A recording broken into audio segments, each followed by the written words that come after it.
Psychic Reflection Show with Brenda Bradshaw, and I have a guest tonight, so stay tuned for this one.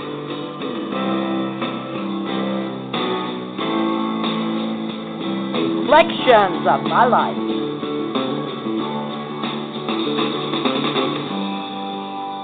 The changing of sunlight to moonlight, reflections of my life. Oh, how they fill my eyes.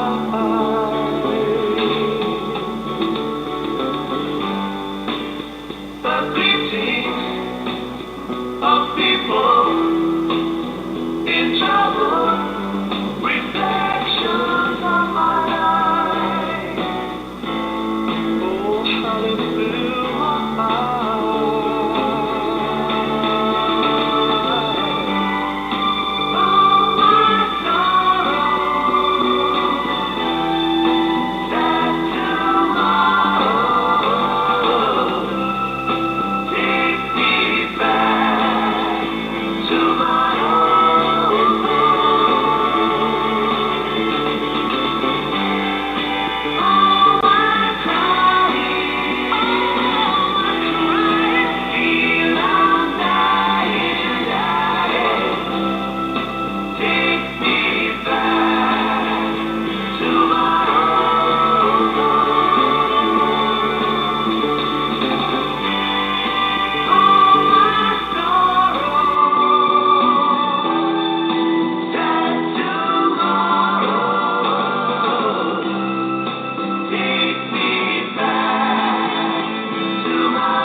We all are caretakers with a message of health, happiness, love, peace. We share with all of those that meet us on our journey. Everything is unfolding. Everything is already there in the universe that surrounds us. We look into that mirror, and what do we see? We see our own self in their mirror. They see their self in our mirror. A time will come, and we know the time will come, when a leaving and a going occurs on our planet.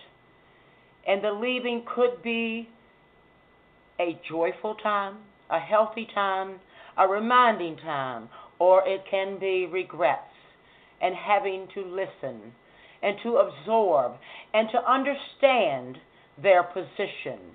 Hospice. Listen to my guest, Anne Van Dyke, who has written the book, Ride the Waves. What are the waves that she's talking about? She will tell you. To me, the waves are our emotional strengths and our emotional weaknesses, but they all occur at the same time. This is a reflection of the mirrors, the reflection of every relationship we ever have, and God does give us relationships. And through those relationships, we have experiences of our love, our unconditional love expressed through us. Reflections tonight on my show. Thank you so much for joining me. The calls tonight will be 347-838-8452. Ask the author.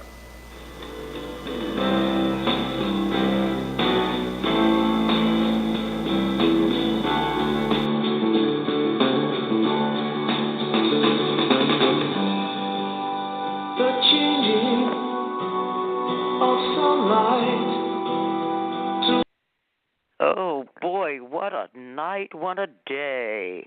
Is this Ann on this line here at 720? Yes, it is. How are you, Brenda? I am doing fine because you're here and this makes it good, Miss Ann. Well, I am just delighted to be on your show. Thank you for having me. Well, thank you for appearing because that's very important. Your work is I don't know how to describe your work. I have never done your work, so how could I know what you do? But I'm sure that you're going to tell everybody who's listening tonight. Now, where do you want to start? Do you have a story? I was thinking that you would take your book and just open up maybe to the first page and just read a little bit of it so we can get a gist of what you're going to be talking about tonight. What about that? Okay. That's fine, Brenda. My book is called Ride the Waves, A Caregiver's Journey. And it's available on Amazon.com. And I can start with the prologue, or I can start with chapter 1. The prologue tells about my journey, introduces you to my journey. But why don't I start with my journey begins in September 1996. And what the marketing department wrote about my book really sums it up, I think, quite well. In September 1996, while Ann Van Dyke watched television with her husband Brian, she decided she wanted to be a hospice volunteer. But as she trained through a Denver hospital, Anne had no idea that Spirit was guiding her to prepare for a task that would ultimately take 10 years to complete. In a moving memoir, Anne chronicles her courageous and determined journey as she cared for her mother in her final years, uncovered shocking secrets about her family, and finally faced the grave news that her husband Brian had ALS. As she vacillates between her memories of days gone by and her new reality, Anne leads others down an emotional path as she moves through the process of denial to acceptance, tested her spiritual fortitude, found joys even in the darkest of days, and learned practical coping skills. Through it all, Anne proves that no matter what our challenges, it is possible to persevere, laugh, and find a new beginning. Ride the Waves, A Caregiver's Journey is a poignant story of living in the midst of dying as a woman bids goodbye to her mother and spouse while celebrating life and love. So there you go, Brenda. That's what my book is all about. Well, it's that was wonderful. And who wrote that? You said that the marketing people wrote that. The marketing people wrote that. I didn't write that, but yeah, it really sums up what my book is about. And yeah, it does. Yeah, it's very personal, though, Anne. You know, I was thinking how to approach the whole situation that I know nothing about. Now, I have been in assisted living personally. I have gone into nursing homes. My grandma was in one, and my mother was in the hospital in a coma. But the thing about it is that I haven't touched exactly what you have touched and you've experienced. So I'm really pleased that they saw that in your writing. Now, if you were to explain it or put it into your own words, other than with the marketing company, you said you kind of had to go through some kind of training. What would a person have to do to be a hospice worker? Maybe we should start there. Okay, yeah, I did 12 weeks of training, 8 hours a week. Mm-hmm. I learned what are called universal safety precautions, which are basically you wash your hands before and after every contact. We learned to listen. Active listening is stressed.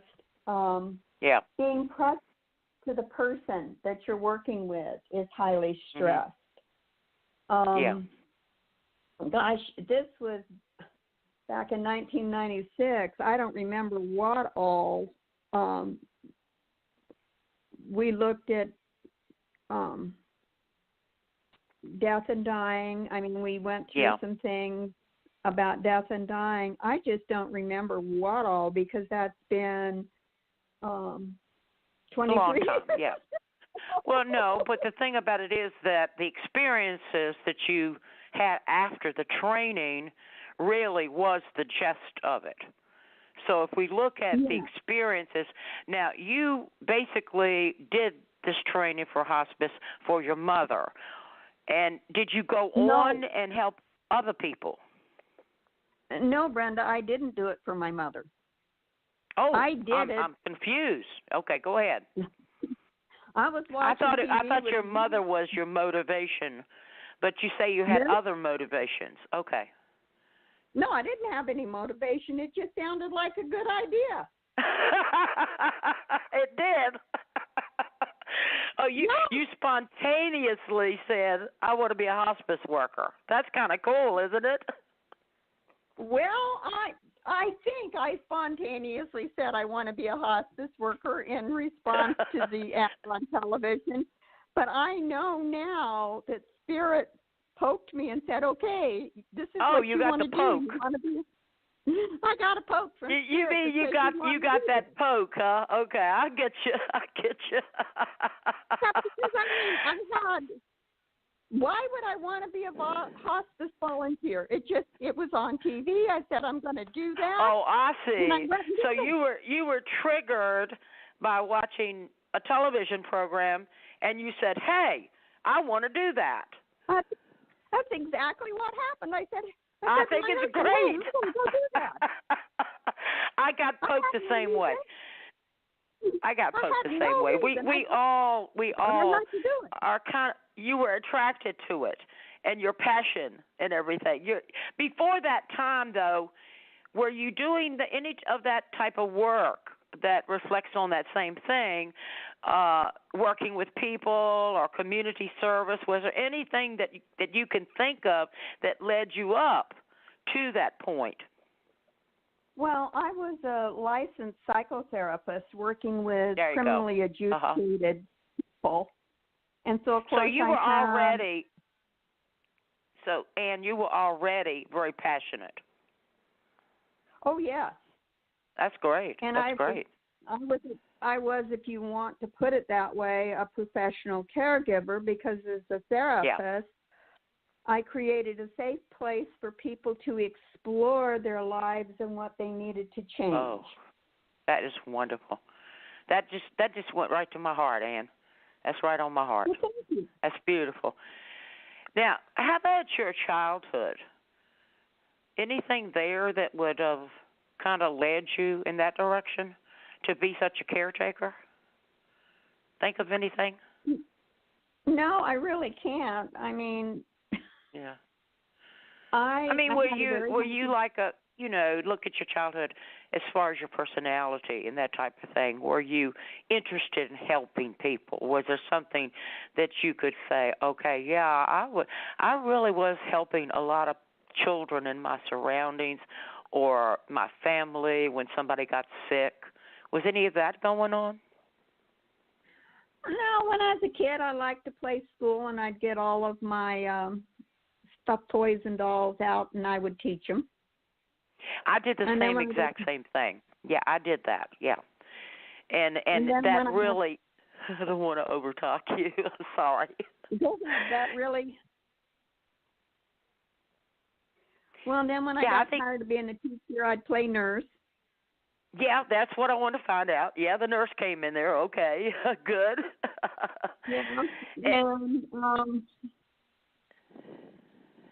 I always wanted money, so I went out and caught night crawlers. I caught night crawlers and sold them 2 for a penny. You sold night crawlers? Really? Well, you had to first. We caught them, and then we sold them to the local yes. I sold beetles to people to get money. So we we were curious. You know that. And we actually cared so much about other people. We did. We had that inside of us, our heart. Right? I suppose that you could say that, yes. I mean, I've always enjoyed being with people. I've always loved people. Yeah. I like to be around people. I'm very outgoing and gregarious, and Oh yeah, I can hear that. And, well, I am too, so I'm kind of holding back. See, we've got a lot in common. Of course, it's in common, but it's not shared. We didn't have the same experiences, not exactly, but we did have things that led us. Did you mention that you had a belief system that was in place for a long period of time with God, or what exactly does your belief system look like, Anne? well, my belief system has changed over the years, but I was raised in the Episcopal Church. Okay. My mother was Church of England because she was born and raised in England, and I was born there. Oh, my dad was Southern Baptist, and it was a very interesting combination because the Southern Baptists are very conservative, and the Episcopalians are much more liberal. But well, my you dad should say you can say I was a Southern Baptist and I married an Episcopalian, so I understand that procedure too. Okay. No, my dad was the Southern Baptist. My dad was the Southern Baptist. I was. So I was raised with this Anglican mother and this Southern Baptist father. Yes. You did survive though, Anne. You did survive, and I did too. Oh, I got lots of blessings from their different perspectives, and then I spent a year on the campus of Denver Seminary, which is a Southern Baptist seminary. Oh my goodness, that's a wonderful place. Yeah. Were you led somewhere in there, maybe to be a preacher kind of situation there at the seminary? Oh, I went there because I was getting my master's in psychology. Okay, yeah. But I wound up going, I finished up my master's in psychology at Regis University, which is a campus university. Oh, I know about that too. Yeah. Oh, my goodness, girl, you really have you've gone full circle with many things. So let me ask you this one thing here about maybe one of your particular things that you can remember in the hospice when you were dealing one-on-one with people, and how maybe even your approach changed many times, or did you follow a regular schedule? How much leniency or how much does a hospice worker have to kind of work on their own with their own personal things with a person? How much of that do they give you in that program? They don't give you a lot in the program from what I remember. What I can tell you is that in caring for my mother, it suddenly dawned on me one day, oh my goodness, I've become my mother's mother. There was a shift in roles because my mother was not able to take care of herself anymore. That's right. And I was doing the caretaking. So there was this stark realization one day of, oh dear, I've become my mother's mother. That's right. And that was quite an eye-opening experience. Yes, and I should say so. I had to laugh. Yeah, I had to laugh. I parented my mother the same way my mother parented me. Exactly. You know what they say, we learn what we live, and then we live what we've learned. And I like that. I like that. Yes. Well, it's really quite true. And there were lots of interesting times with my mother. She looked at me one day and she said, you don't know my daughter, but you would like her very much. She's very smart. Oh, I love that. That's so precious. That's precious. I'll get to meet your daughter. It's very precious, and that's a decision too. Many people. I was talking to a girl last night. Told her you were going to be on the show. I wanted her to get your book, and she was telling me because her mother right now is going into dementia, and you're aware of that, I'm sure. How to handle it, and she was saying to me exactly the words you said. I've become my mother. My mother's mother. She said that to me, and I said, I'm sure Anne We'll say that tomorrow night, so you listen in. You know? Yeah, I did become my mother's mother, and I learned to not try and correct her memories, but to go with whatever the flow was. Because in trying to correct her memories, I'd only put her into tears. Yeah, I think that we kind of this is a very this is a conversation that we're having, that people are having. We don't know how to deal with that loss of memory, selective memory, and you want to relate to them. You know, you want to relate where they are. And that, you know, like you said, active listening is probably the key to that, isn't it? Absolutely, Brenda. Very active listening, being present in the moment. You know, one day my mother said to me, "You never knew my husband." I was like, Mom, your husband was my dad. That's the third person situation.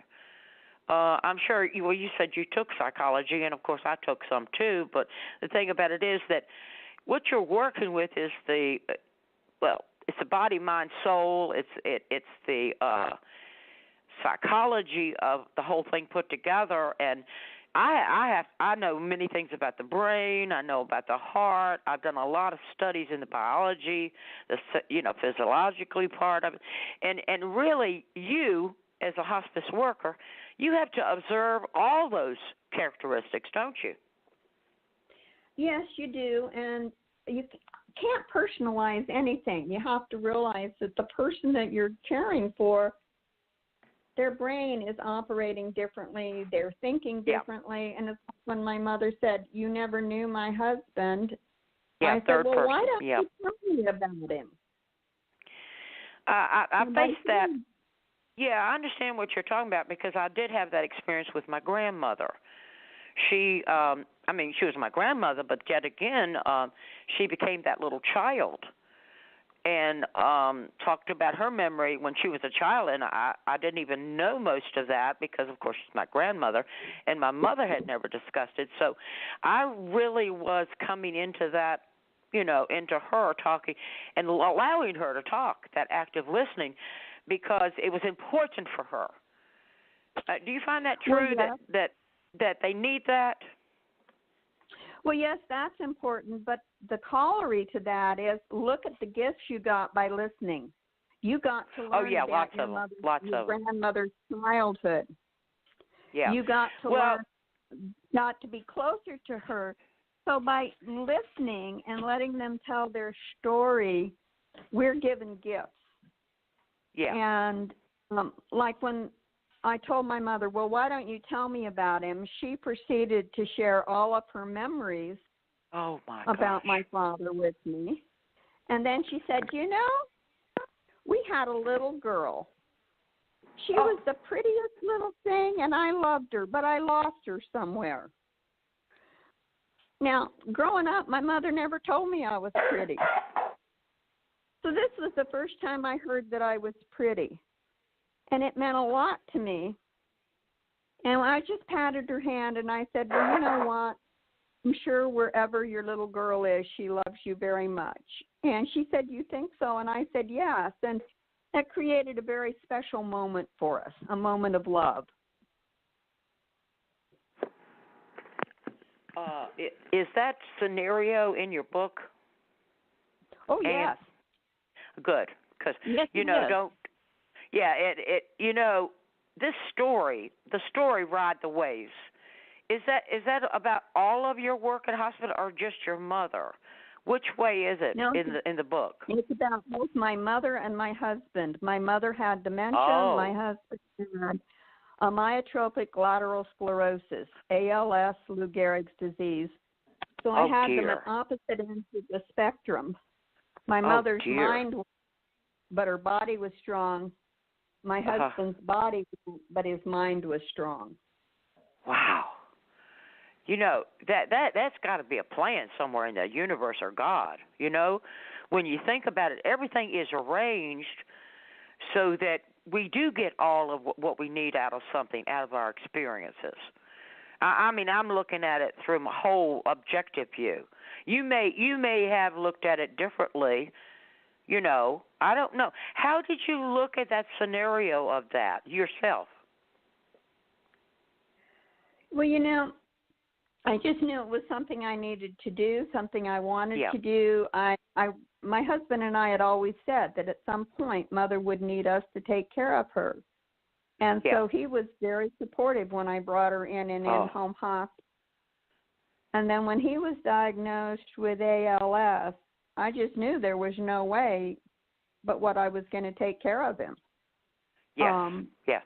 Yes. And as I look back on it, and I think about the book, Ride the Waves, A Caregiver's Journey, I realized that the book was inspired by spirit. Yes. I mean, look, everything I had: a master's in psychology, training in hospice, my mother with dementia, my husband with ALS, two diseases at opposite ends of the scale. Yeah. I just know that I believe in my heart of hearts that Spirit wanted me to write this book because there is a very powerful message in the book. A message I'm hearing of hope. it.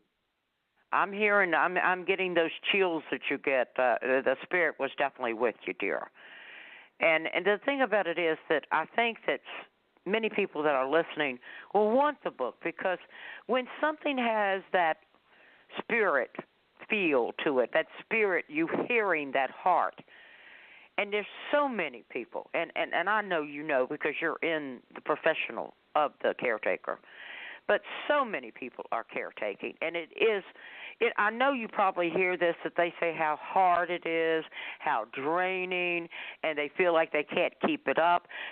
How do you, when the people of the family come around, you have to deal with that part of it also, Anne? Well, remember, I wasn't a professional caregiver. I was an in-home hospice caregiver. I had my mother in-home. I was supported by the hospice nurses, the hospice social worker. Okay. And I was supported by my mother's CNA, who came in and gave her a bath 3 times a week. That's good. That's good. So you were having help along with it, With your husband, was that in-home care too? Yes, it was in-home hospice too. Okay. We had in-home hospice nurse, the in-home hospice chaplain, the in-home hospice social worker, and the CNAs. But the bottom line is most of the work falls on the shoulders of the caregiver. I got a lot of support, but the main responsibility was mine. Oh, yes. It comes down to you. Okay, so those 2 particular cases, were there other cases where perhaps in a hospital or hospice community or something that showed up that you did have to deal with the family members? No, because I only did those 2 in-home hospices. Okay. Of course, I had to deal with my own family members. That's something you can talk about. How did your own family members react or respond to that situation? For the most part, they were very supportive. Both my brothers were very supportive. One of my daughters stepped in and took CNA training, certified nursing assistant. She could be her grandmother's CNA. So we worked together as a family. That's wonderful. Now, I know that you mentioned, in your childhood that you had that teaching thing. So what are you considering? What is your next step? What is Spirit telling you your next step? Where do you take this? The first book. Everybody writes a first book. Usually a book like you wrote, so involved, so personal, so Spirit-filled. Is there another book? Is there another step to your progression? What do you think, Anne? Well, I've got 2 classes that I wrote and taught on self-empowerment for women. One is called Journey with Sacred Women. It's about Native American goddesses. And One is Empowering the Divine Feminine. That's about goddesses from many cultures. They both teach lessons of empowerment. And I'm in the process of deciding how I'm going to get those two published. Okay. You had a publisher. You had a publisher on this book, right? Right. But these are a little bit different because I want to publish them as classes that you can do online, plus a workbook and buy. Okay. Because they are very powerful classes. How about ebooks? Ride the Waves, The Caregiver's Journey is online as an ebook. Good. I saw that. I'm not sure. I'm still in the process of getting Journey with Sacred Women and Empowering the Divine Feminine ready to go. You know, I can see a star right now. I mean, you're reflecting so wonderful, that spirit that's inside, the passion, compassion, and all that type of thing. I just want to say I have a caller on the line, and I want to see if they want to ask you a question or ask me a question.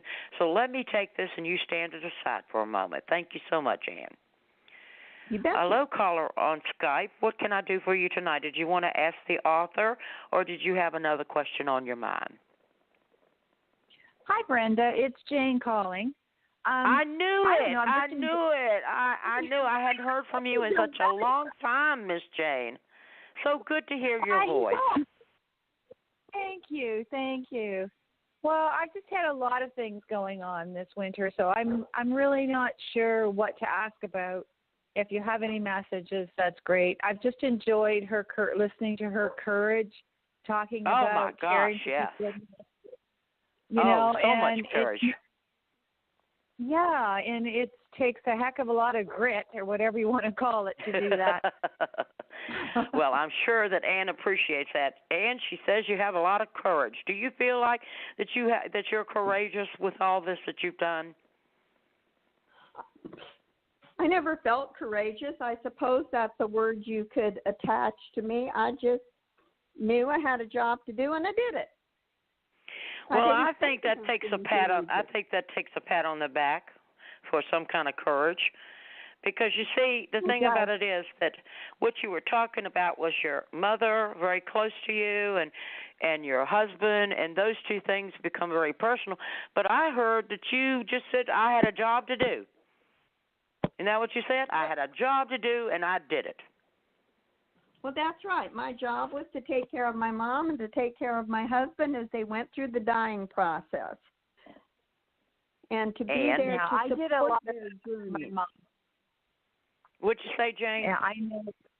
I said I did a lot of that for my mom. She had dementia, and it was really challenging. It was not an easy journey. No, very challenging. It's not an hard. Easy journey, Jane. No. No. But you learn a lot. I learned a lot about love by going through that. That yes, the only part that is constant. I think we do learn love, and we learn compassion, we learn fortitude, and I think we get an insight into our own journeys, where we're headed. And I applaud you for being there with your mom. Yeah, it was hard. You know, and they get different stages, and you watch them struggle. Oh, yeah. Well, Jane, we appreciate you. We appreciate you getting into that. And I'm going to put you on hold just for a minute, Ann, so I can talk further with Jane, so you can go get some water and rest a little bit. Okay, sweetie? I'm putting you on hold. You're welcome.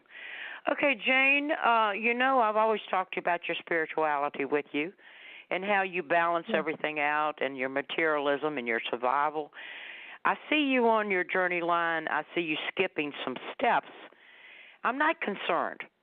I'm not concerned that you would go out of your comfort zone. It's kind of like that you think you need to, and I'm going to agree when somebody comes up with that.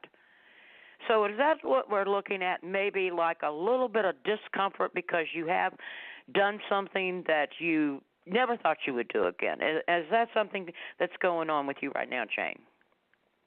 Yeah, I had to go back to court with my ex-husband. Okay. And so I was put on my lawyer coat. I represented myself. But it was a discomfort. It was a discomfort, but yet you had to move out of your comfort zone is what the message told me in spirit. Yeah. And the thing about it is that it was needed. You know, it's just like that Ann said. You have to do what you have to do. You do it, you know. There's no procrastination when it's in your face, is it, Jane? No, and it wasn't going away. That's what I mean. It's in your face. Yeah. Oh, yeah. It's one of those, I call it an unfolding of an unexpected but really expected because nothing ever leaves us. Nothing ever leaves us. I had my first husband, I don't call him an ex, I just got off the phone with him. 30 years we've been divorced, and the man keeps coming back like that lost penny. You know what I'm saying, girl? Well, this is 28 years, and he keeps taking me to court. Well, mine doesn't have anything yet. I'm not going to even push that. Okay. Well, he is it's him that took me to court, so it was like ridiculous. But anyhow. Well, whatever it is, it needs to be settled. It needs to be settled. Yeah. And as far as what I see something about July. Is there any occurrence in July that's important on this court thing? My birthday. My birthday's in July. I see a resolve of all negative or what they call energies that may disrupt you in July, about middle of July, somewhere in there. Okay, so my birthday then. Yeah, it's right on there. And I think that birthdays and anniversaries mean something in the universe that we don't even understand. So I think that that's going to be a clearing for you, and we make these statements that by my next birthday, I'm going to have this or that or the other. So it's kind of like a point. It's a pause or a point.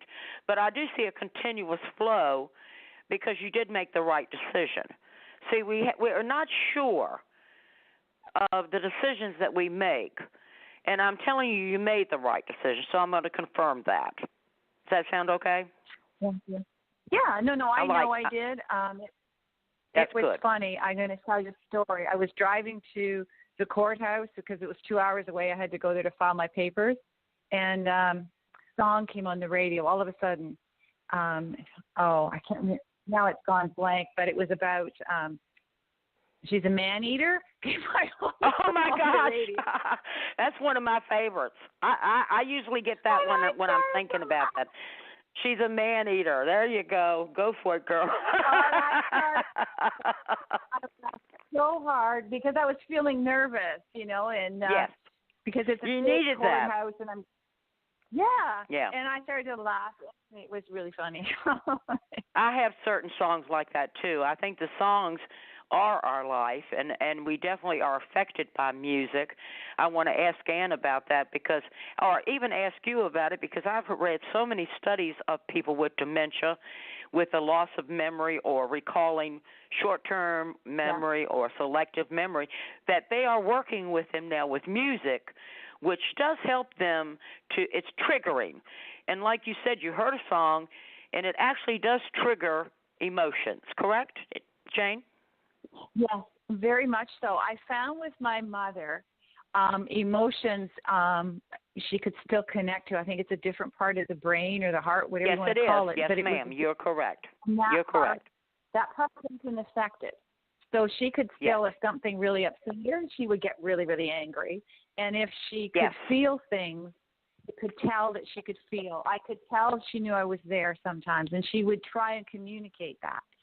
But the middle zone there was no real feeling, or didn't. But the music really tipped it, and that would help. It helped her to calm her down, and it just put her in a good place, depending on the music, for sure. Emotions I found for her, anyhow. I don't know about other people because I only know my mother's dementia that she had.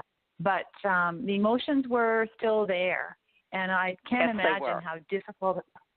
I can't imagine how difficult it must have been for her. At the end, Yeah. 2 weeks before she passed, she worked really, really hard to say my name. Oh, my. And Oh, you my. know, yeah. Well, if you will check, there are certain things now on that dementia studies are doing all the time. This is one of our really big things that we're working with because we are getting more information about the brain. Mm-hmm. But I do know that I have visited people who had dementia, and I did use music. And the music did trigger memories. So y'all might keep that in mind, that may be a way to reach them. You're reaching into the I call it the abyss of memories that we can't control sometimes. And those memories usually are, like you said, anger, frustration. They become resistance to even you talking to them. And that all has to do with that chemical imbalance also from dementia that many people don't observe, okay? There's a lot involved. For sure. A lot involved. And really when we're not objective, like Ann mentioned, active listening is what the most important factor is. Active listening. When she went to her hospice training, that stuck with her. She listened. Sometimes you don't talk to them. You can just sit there. Yeah. And that is so much more help than actually trying to get them to do something. You see? To get them to respond. Oh, absolutely. Absolutely. Yeah. You know, my mother couldn't communicate anymore, and she couldn't walk, and all of those things. I can't imagine how that must feel. So, you just got to be very calm and patient. And I think the best way, let me just say this, let me interject one thing. The best way to describe it is the mirror of the dark night of the soul, the best way to explain it. Yeah. Have you been through the experience of the dark night of the soul yourself? Not sure what that means, Brenda, to be honest. Okay. Well, it's a mirror, and it's very important. The dark night of the soul comes like, for instance, it came to me, and it comes to different people. It depends on how you had a codependency. I was married 30 years to the first husband, and then all of a sudden everything, like one girl described it, the rug is pulled out from underneath of you. You have no home, you have no identity because you're going through the divorce, and everything just falls apart at one particular time. You can't sleep, you can't eat, and you cannot communicate. And your only resource is, I went into psych unit. I had sleep deprivation because of everything coming at me. And I went right on the floor, in a corner, covered by a sheet. And that was my dark night of the soul. And that silence of my mind and no communication and not being able to know where or who I was my epiphany, they call it, where you just rise up from it. You know what I'm talking about now. Yes, I've had those times. We have. I didn't end up in a psych ward, but could have. It doesn't matter where you do it. Sometimes it's a bathroom in your own house. It can be anywhere. The main thing is that you have no will of your own. That's a good way to look at it. Okay? And it's terrifying. I was terrified. Oh, yes. There is a fear, but the fear subsides because the brain is not working on that level, and I didn't feel like I should even talk. And I was there for a week before one of the male nurses, I was at the table, he came and sat next to me, in front of me and whatever, and he said, Brenda, I know you're in there. I said, yeah. You know, I'm like looking at him, yeah, you know I'm in here.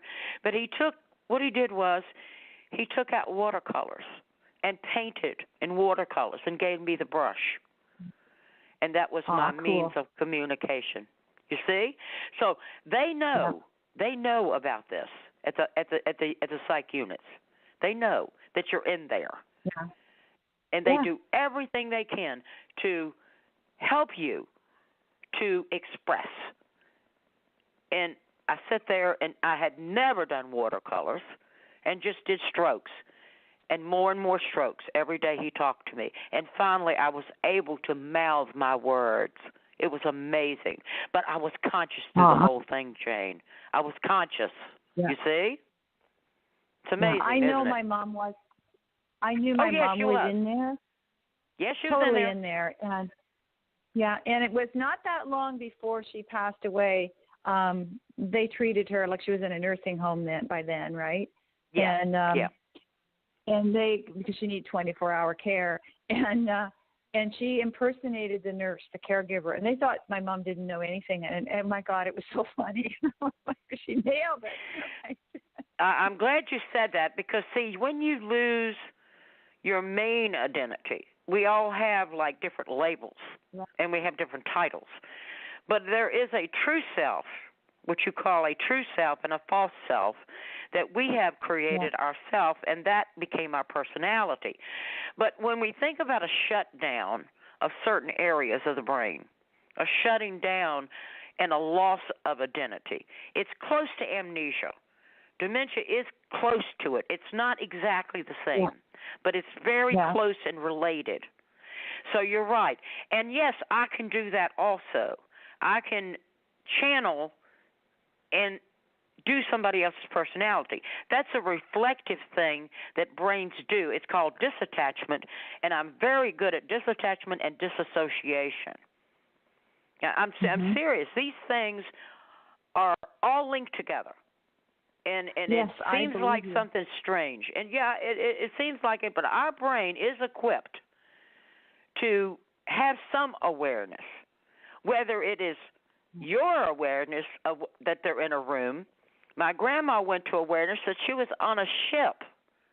And then at one point she went to the awareness where she walked down the hall and she knew that her second child, Flora, was going to be in the living room down the hall from where she was in her room. So it was like a shift in their reality of exactly where they are. Isn't that interesting? Yeah. No, I don't know. I just learned a lot because I really, really understood by watching my mom, like the feelings never went away. And I think sometimes what else really matters to me? That was my experience. Yeah. So, well, now you have a little bit more information, and that could kind of like release some of the tension or fears that maybe we create because we don't understand. Understanding and knowledge gives us the power. So we want to work that. We want to process that. So I appreciate your call. I'm going to get back to my Ann, and you can stay on and listen or come back in the archives, Miss Jane. Okay. Well, thank you, Brenda. You're welcome, sweetheart. All right, Jane. Let me put you on. Jane, what do you think about everything we discussed? You speaking to me, Brenda? Hello? Are you Miss Jane? Are you Miss Jane or Miss Ann? There you go. I'll get you straight in a minute. I sound like my grandma now. Oh, I'm changing personalities. She never could get people's names right. Okay, Ann, Miss Ann, what do you think about everything we were discussing? I think there's a lot of truth in what you said, that, we're learning more and more about the brain and how it works.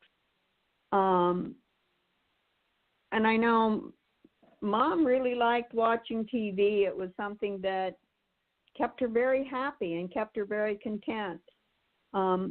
She also went to adult daycare, and that was something that she enjoyed very much. I don't think she realized it was adult daycare because she called it school. And she always said, I like going to school. So whatever we can do to keep their brains stimulated is good. Okay, exactly, Brenda? and that was her frame of reference now. Remember, her awareness has changed, so she did see it as a school. You see, so the brain helps us by other memories, and we're triggered. Okay, so you put her in this like daycare area or the senior daycare, and she gets an activity of her brain, and she says, I remember I did this in school. You see how the brain would switch that into something more comfortable. See that? That would be interesting.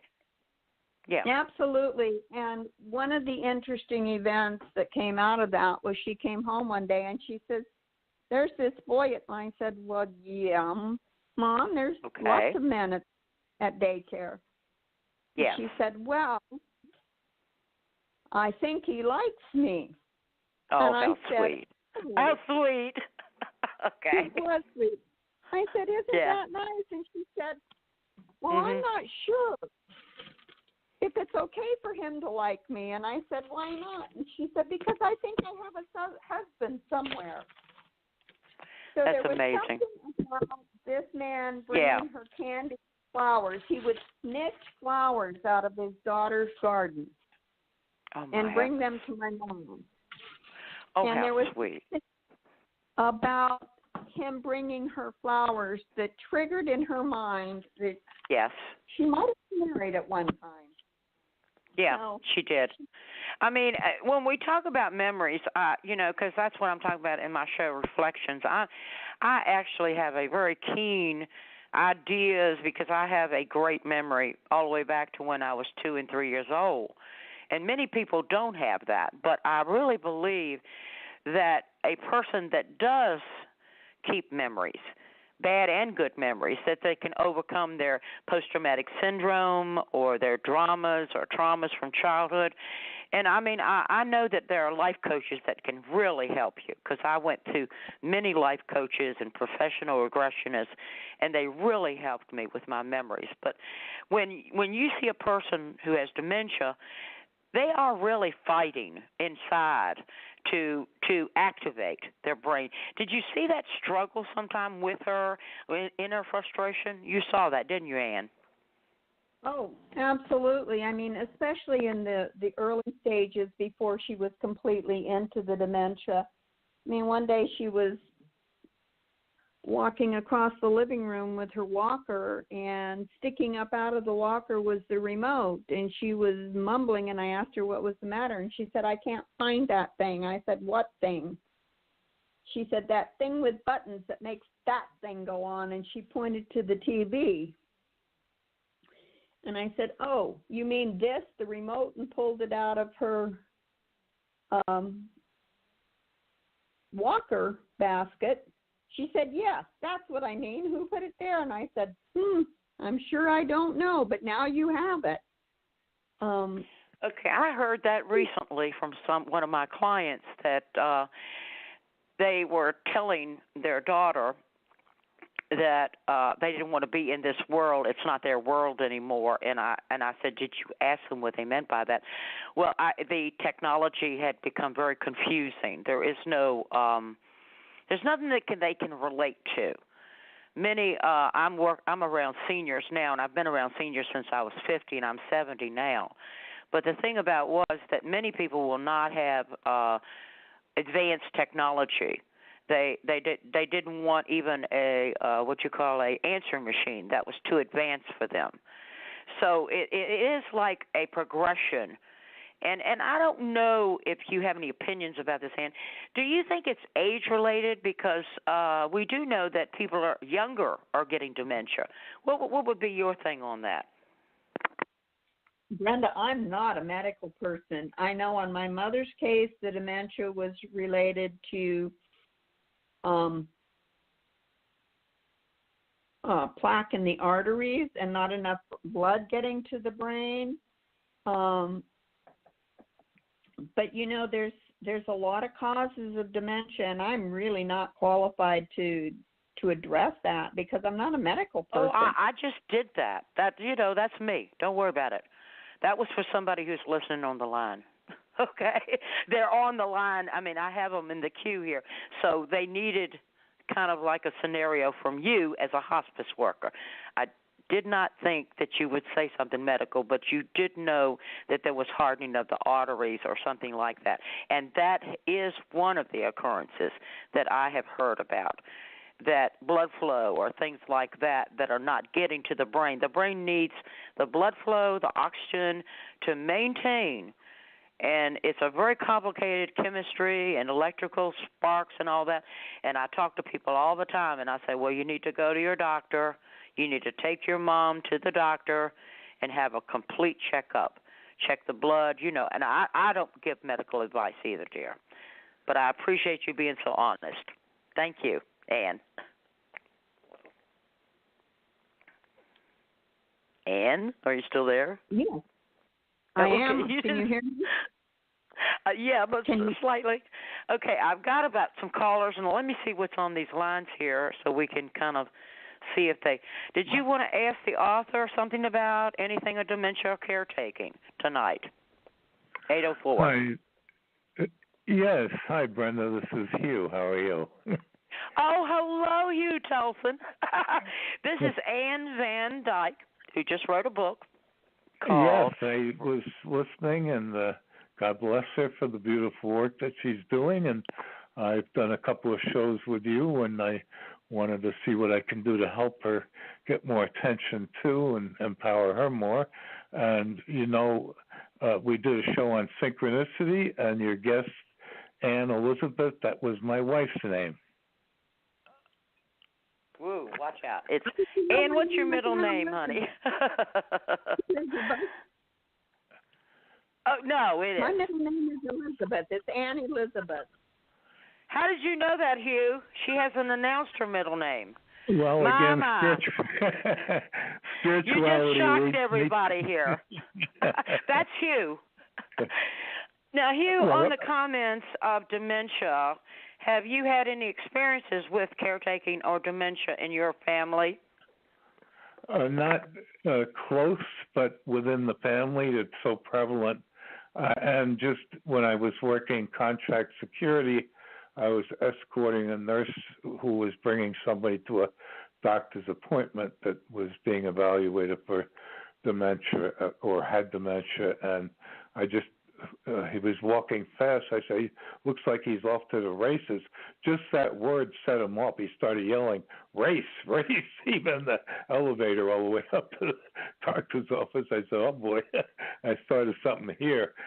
You don't know what the triggers are for certain things. And I think, again, you hit on something excellent related to music.